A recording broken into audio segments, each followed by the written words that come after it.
Hello students, previous video में हमने 10th class के फर्स्ट चैप्टर रियल नंबर्स की एक्सरसाइज 1.1 एंड 1.2 कंप्लीट की थी। आज हम नेक्स्ट टॉपिक की बात करते हैं। एक थ्योरम है, theorem 1.3, page number 12। Let p be a prime number if p divides a square then p divides a where a is a positive integer. अगर a कोई प्राइम नंबर है, प्राइम नंबर सभी जानते हैं जिसके ओनली टू फैक्टर्स होते हैं, exactly two factors, एक 1 एंड इटसेल्फ। तो if p divides a square, तो अगर p a स्क्वायर को डिवाइड कर रहा है देन p डिवाइड्स a, तो p a को भी डिवाइड करेगा वेयर, जहां पे a क्या है, पॉजिटिव इंटीजर है। याद रखना बेटा, इसका ओनली स्टेटमेंट जरूरी है, प्रूफ इसका कोई इंपॉर्टेंट नहीं है। स्टेटमेंट का यूज हम आगे की थ्योरम्स को प्रूफ करने में करेंगे। तो क्या विद एग्जांपल मैं थोड़ा समझा देता हूँ। क्या बोल रहा है कि अगर p कोई प्राइम नंबर है और p a स्क्वायर को डिवाइड करता है तो p a को भी डिवाइड करेगा। एक एग्जांपल लेके इसको क्लियर कर लेते हैं कि कोई प्राइम नंबर लेते हैं, मान लिया 3 एक प्राइम नंबर है, और अगर 6 स्क्वायर मतलब 36, अगर ये 6 स्क्वायर को डिवाइड करेगा, 6 स्क्वायर को अगर 3 डिवाइड करेगा तो इट मींस ये a को भी डिवाइड करेगा। a का मतलब 6 स्क्वायर का 6 को भी ये डिवाइड करेगा। अगर p कोई प्राइम नंबर किसी नंबर के स्क्वायर को डिवाइड कर रहा है तो वो उस नंबर को भी डिवाइड करेगा। नेक्स्ट टॉपिक है, बहुत ही इंपॉर्टेंट टॉपिक है, एग्जाम में इसमें से मोस्टली क्वेश्चन 100% ये वाला क्वेश्चन जरूर इस टाइप का आ जाता है। क्या है? Prove that √2 is irrational. √2 को इरेशनल प्रूफ करना है। हम सबको पता है कि √2 एक इरेशनल नंबर है, बट इसको इरेशनल प्रूफ करके दिखाना है। तो इसको हम इरेशनल प्रूफ किस मेथड से करेंगे? कॉन्ट्रडिक्शन मतलब विरोधाभास, कॉन्ट्रडिक्शन वाले मेथड से इसको हम इरेशनल प्रूफ करेंगे। तो देख लेते हैं इसका सॉल्यूशन। प्रूफ, तो हमें √2 को इरेशनल प्रूफ करना है, तो कॉन्ट्रडिक्शन लाने के लिए हम इसका उल्टा लेके चलते हैं। हम मान लेते हैं कि √2 कैसा नंबर है, एक रेशनल नंबर है। तो लेट अस एज्यूम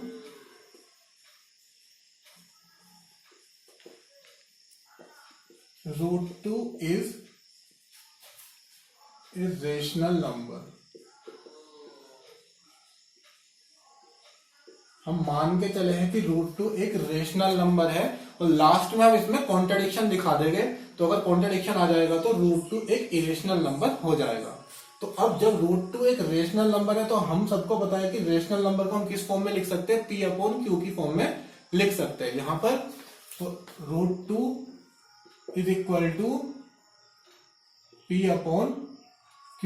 √2 को हम p/q की फॉर्म में लिख सकते हैं, where p and q are integers होते हैं। साथ ही साथ मोस्ट इंपोर्टेंट चीज यहां पर है कि p और q कैसे नंबर्स होने चाहिए, p एंड q आर को प्राइम। तो को प्राइम, p एंड q कैसे नंबर्स होने चाहिए, को प्राइम नंबर होने चाहिए। तो को प्राइम कैसे प्राइम नंबर्स होते हैं? ऐसे प्राइम नंबर्स होते हैं जिसमें कुछ भी कॉमन ना हो अदर देन 1। p और q में कुछ भी कॉमन नहीं होगा, ओनली 1 कॉमन होगा। तो हम √2 को किस फॉर्म में लिख रहे हैं, p/q की फॉर्म में हमने लिख दिया। इसको थोड़ा सा अगर ठीक करते हैं, q को जब हम लेफ्ट हैंड साइड में लेके जाएंगे तो ये हो जाएगा √2 multiply by q equal to p। थोड़ा सा इसको चेंज करके लिख सकते हैं, p इक्वल टू √2q। अब दोनों साइड का हम स्क्वायर करेंगे, squaring both sides we get. दोनों साइड का स्क्वायर करने पे हमें क्या मिलेगा, p square is equal to √2 का स्क्वायर हो जाएगा 2 एंड q का स्क्वायर हो जाएगा q square. p square equal to 2q square. अब ये डिवीजन एल्गोरिथम या यूक्लिडियन एल्गोरिथम की फॉर्म में आ गया, जो क्या पढ़ी थी हमने, a equal to bq plus r। तो a के प्लेस पे क्या आ गया हमारा, p square equal to b के प्लेस पे आ गया है 2, q के प्लेस पे आ गया है q स्क्वायर, प्लस r के प्लेस पे कुछ भी नहीं है, यानी कि r हमारा क्या हो गया है, 0। जब हमारा रिमाइंडर 0 होता है तो इसका मतलब है कि जो हमारा डिवाइजर है, यहाँ पे डिवाइजर है 2, वो डिवाइजर डिविडेंड को कंप्लीटली डिवाइड कर रहा है, क्योंकि यहां पर रिमाइंडर नहीं है, तो हम यहां पर लिख सकते हैं 2 डिवाइड्स पी स्क्वायर, यानी कि 2 किसको डिवाइड कर रहा है, पी स्क्वायर को डिवाइड कर रहा है, क्योंकि यहां पर रिमाइंडर नहीं है। तो it means 2 divides P square, लिख भी सकते हैं it means 2 divides P square. तो अभी हम एक थ्योरम पढ़ के आए हैं कि अगर कोई प्राइम नंबर, टू एक प्राइम नंबर है, एक प्राइम नंबर अगर किसी नंबर के स्क्वायर को डिवाइड करता है तो वो उस नंबर को भी डिवाइड करेगा। तो अगर 2 पी स्क्वायर को डिवाइड कर रहा है तो 2 पी को भी डिवाइड करेगा। देन 2 डिवाइड्स पी, अगर 2 पी स्क्वायर को डिवाइड कर रहा है तो वो पी को भी डिवाइड करेगा। अब यहां पर हमने देखा है कि 2 डिवाइड कर रहा है पी को, यानी कि 2 हमारा डिवाइडर हो गया है और p हो गया है डिविडेंड। तो यहां से एक और कंडीशन निकल कर आ सकती है, अगर 2 p को डिवाइड करेगा तो कुछ ना कुछ कोशेंट भी आएगा, रिमाइंडर हमारा क्या आएगा, 0 आएगा। कोशेंट कुछ भी हो सकता है, कोई भी इंटीजर हो सकता है। तो हम मान लेते हैं कि अगर 2 p को डिवाइड करेगा, यानी कि p हमारा डिविडेंड है, p डिविडेंड है, dividend equal to divider, divider 2 divide कर रहा है तो 2 डिवाइडर हो गया, और कुछ भी कोशेंट हो सकता है, हम मान लेते हैं s, ठीक है। तो 2 मल्टीप्लाई बाय कोशेंट, रिमाइंडर नहीं है क्योंकि कंप्लीटली डिवाइड कर रहा है, तो यहां से कंडीशन निकल कर आई है p equal to 2s।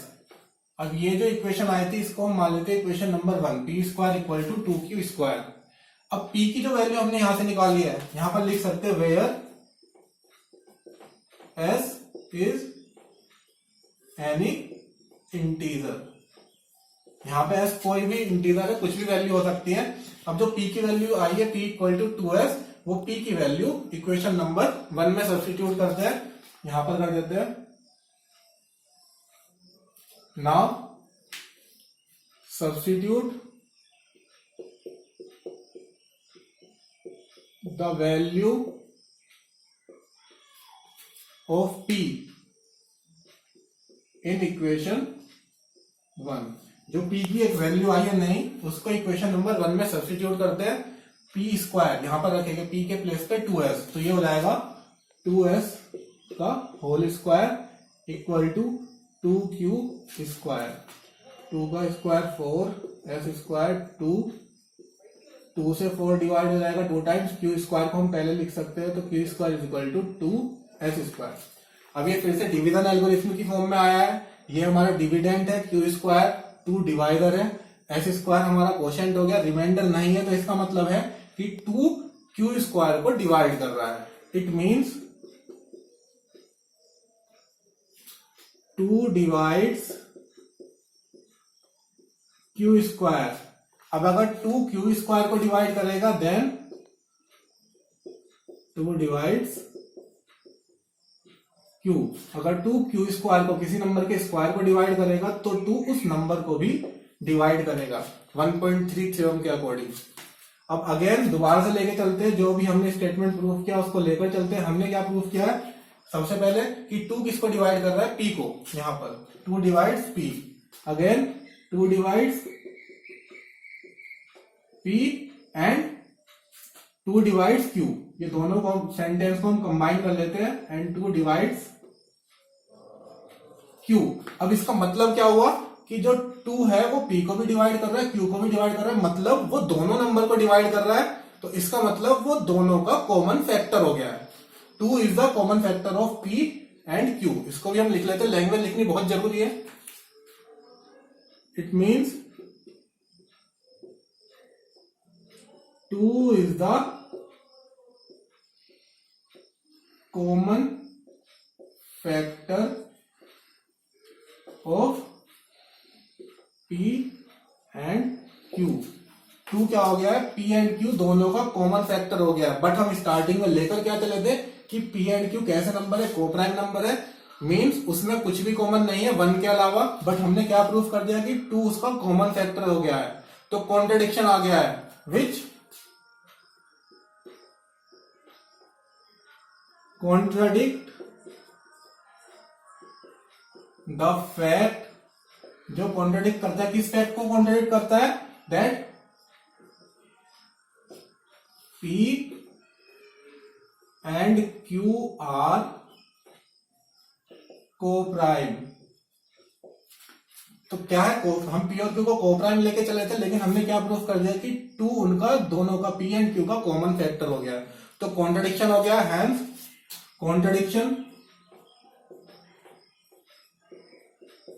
Contradiction arise, hence so our assumption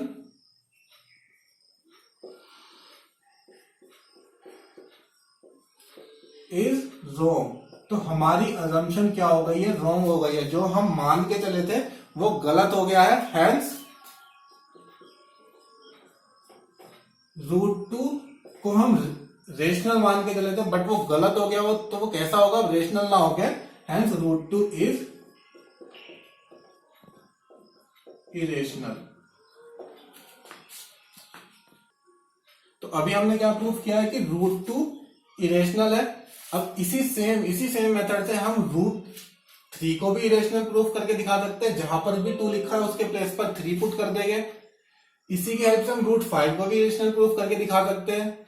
√7 को भी, √11 को भी, जितने भी रूट वाले नंबर हैं उन सबको हम इस मेथड से इरेशनल प्रूफ करके दिखा सकते हैं। बस 2 के प्लेस पे 3 रखना है, या 5 रखना है, या 7 रखना है, या 11 रखना है।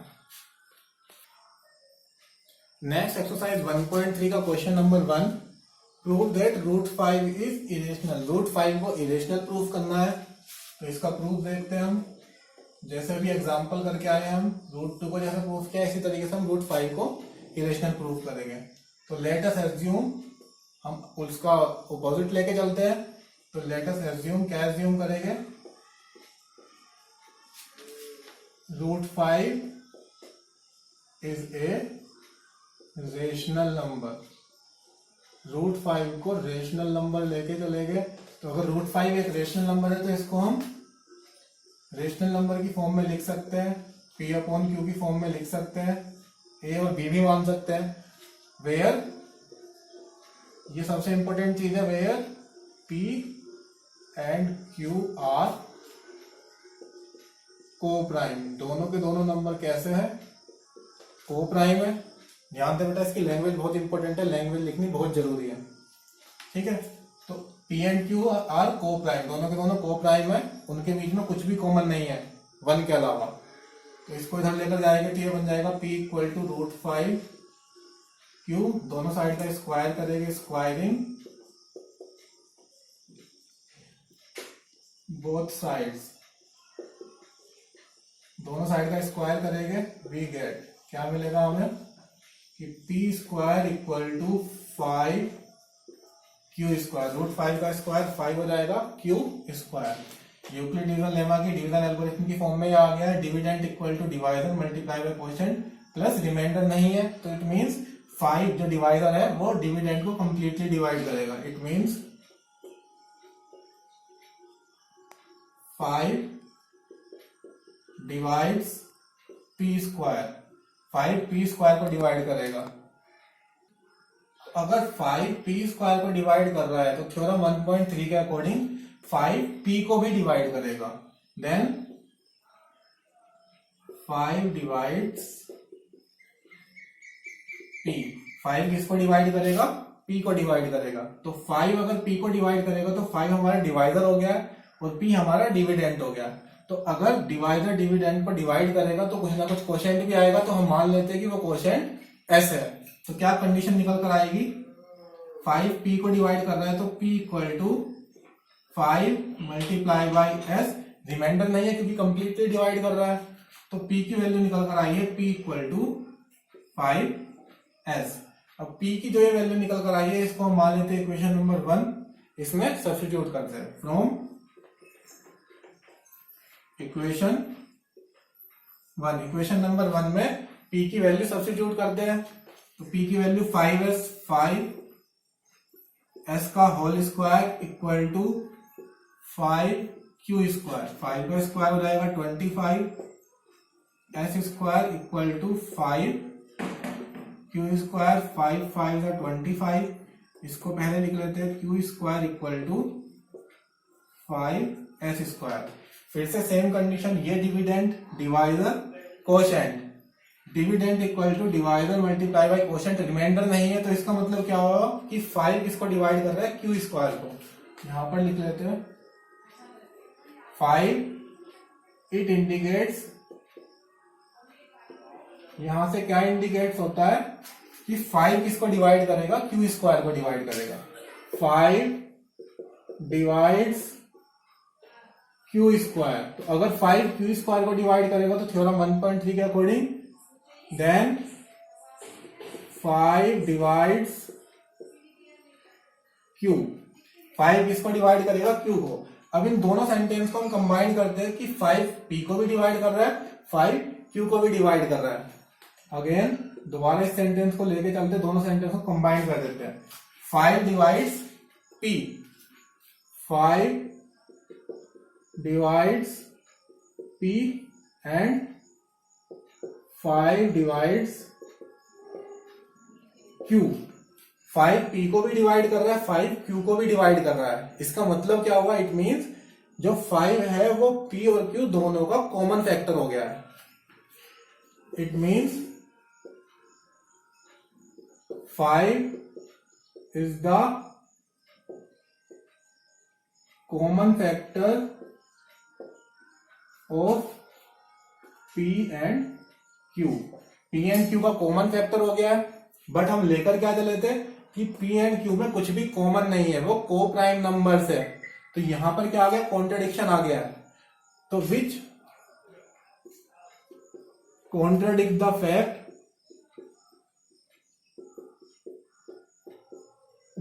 Fact that P and Q are coprime. दोनों के दोनों कैसे नंबर थे, को प्राइम थे। So our assumption is wrong, हमारी assumption wrong हो गई है। hence √5 is irrational।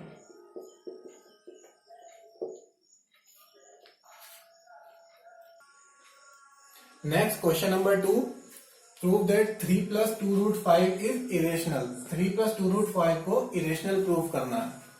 तो इसका प्रूफ देखते हैं हम। इसमें भी हम क्या करेंगे, कॉन्ट्रडिक्शन वाला मेथड अप्लाई करेंगे। तो एज्यूम करेंगे सबसे पहले कि 3 + 2√5 एक रेशनल नंबर है। तो लेट अस एज्यूम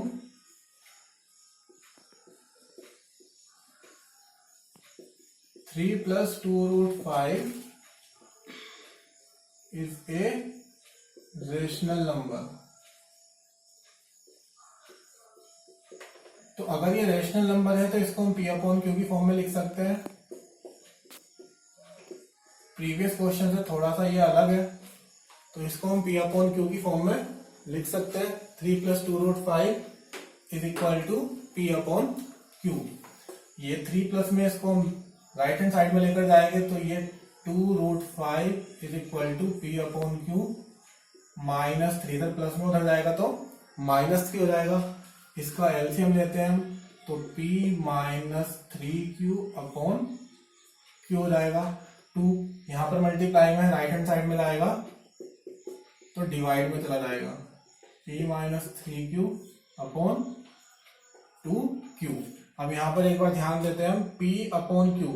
P/Q एक रेशनल नंबर है where P and Q are integer. ये दोनों इंटीजर्स हो गए, 3 भी इंटीजर है, 2 भी इंटीजर है।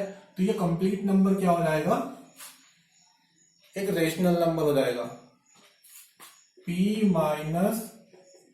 3Q/2Q is a rational number.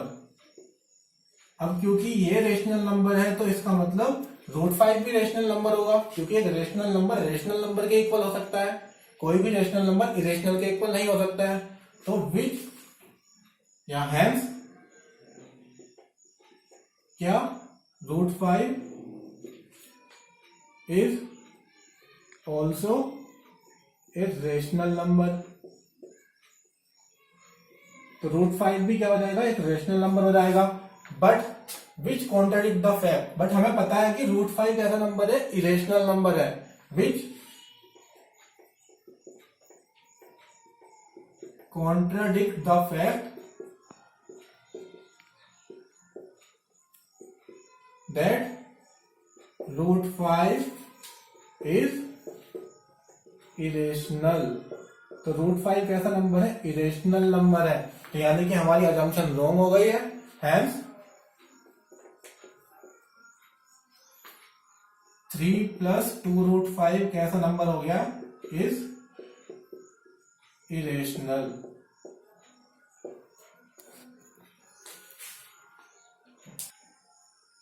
Next question, third का फर्स्ट पार्ट है, प्रूव दैट 1/√2 इज इरेशनल। 1/√2 को इरेशनल प्रूव करना है, तो इसका प्रूफ देख लेते हैं हम। तो लेट अस एज्यूम, क्या मान के चलेंगे, 1/√2 इज रेशनल है। तो अगर ये रेशनल है तो इसको हम P/Q की फॉर्म में लिख सकते हैं। √2 को उधर लेके चले जाएंगे, यहां पर ये एक्सचेंज आएगा, क्रॉस मल्टीप्लाई कर देते हैं, तो Q इधर आ जाएगा, Q/P is equal to √2। Cross multiply किया हमने, √2 उधर चला गया, Q इधर आ जाएगा, P डिवाइड में चला जाएगा, तो Q/P। अब हमें पता है P/Q क्या है, एक रेशनल नंबर है, तो Q/P भी एक रेशनल नंबर होगा। बट √2 कैसा नंबर है, इरेशनल है। तो कोई भी रेशनल नंबर इरेशनल नंबर के इक्वल नहीं हो सकता है। थोड़ी लैंग्वेज लिख लेते हैं इसकी। तो we know Q/P is rational. Q/P क्या हो गया, रेशनल नंबर हो गया है। अब क्योंकि ये Q/P रेशनल नंबर हुआ है, इस वजह से √2 को भी रेशनल नंबर होना चाहिए, क्योंकि रेशनल नंबर के ही इक्वल होता है। सो √2 इज ऑल्सो रेशनल, √2 भी रेशनल होना चाहिए। बट विच कॉन्ट्राडिक्ट द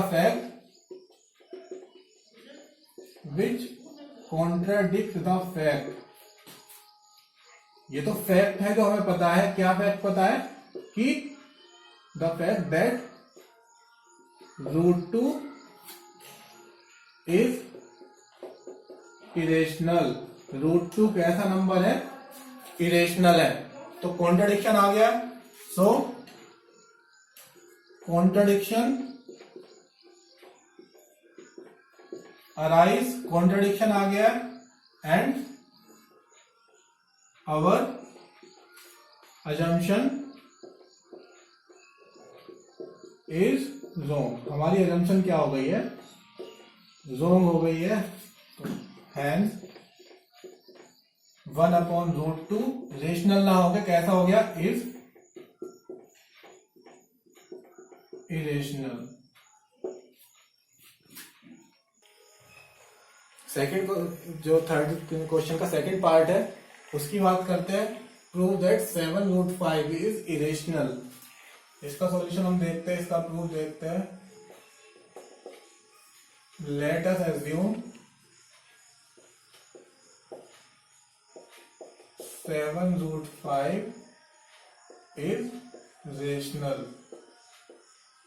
7√5 को हमने रेशनल माना है, तो 7√5 को रेशनल नंबर की फॉर्म में, यानी कि P/Q की फॉर्म में हम लिख सकते हैं। अब 7 यहाँ पर डिवाइड में, मल्टीप्लाई में राइट हैंड साइड में जाएगा तो डिवाइड में चला जाएगा, तो √5 इज इक्वल टू P/7Q। जब P/Q रेशनल नंबर है तो P/7Q भी क्या होगा, रेशनल नंबर होगा। तो P/7Q इज रेशनल।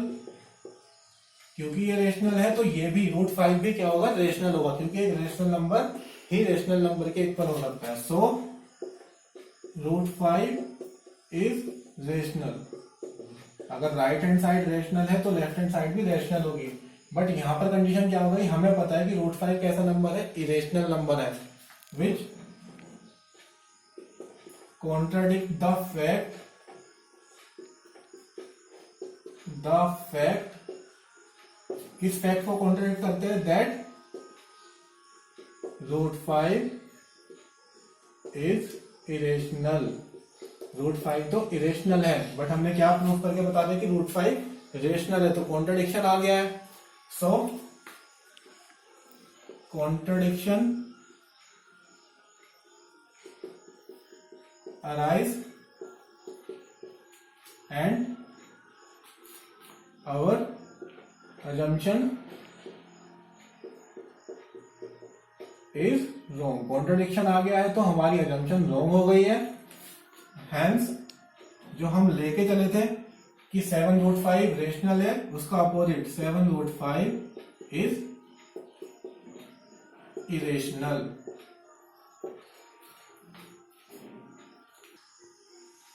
अब इस एक्सरसाइज का लास्ट क्वेश्चन है, क्वेश्चन नंबर 3 का थर्ड पार्ट।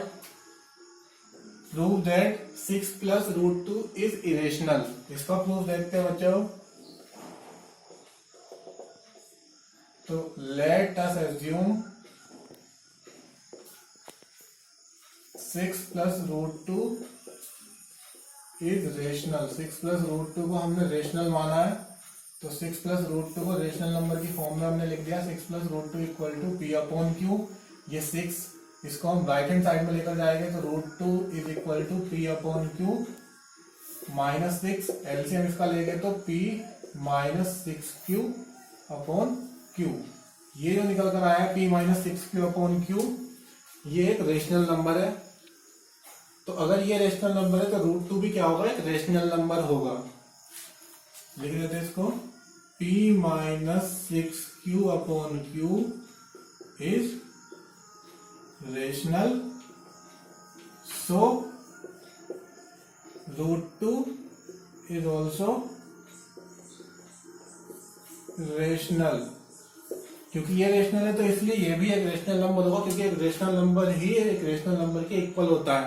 बट हमें पता है कि √2 तो इरेशनल है, which contradict the fact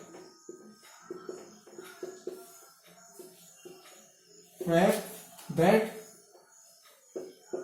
√2 is irrational. √2 कैसा है, इरेशनल नंबर है। तो क्या हो गया, हमने √2 को रेशनल प्रूफ किया था, बट हमें पता है कि √2 तो इरेशनल है, तो कॉन्ट्रडिक्शन आ गया है, हमारी अजम्पशन रॉन्ग हो गई है। सो अवर अजम्पशन इज रॉन्ग। हैंस जो हम लेके चले थे कि 6 + √2 रेशनल नंबर होगा, वो रेशनल ना होके इरेशनल हो जाएगा। Hence 6 + √2 is irrational. तो आज आपकी 1.3 एक्सरसाइज कंप्लीट होती है। इसको आप रिवाइज करके देखिएगा। क्वेश्चन में डाउट हो तो कमेंट सेक्शन में पूछ भी सकते हैं, और इसको लाइक कीजिए, शेयर कीजिए एंड सब्सक्राइब कीजिए। Thank you.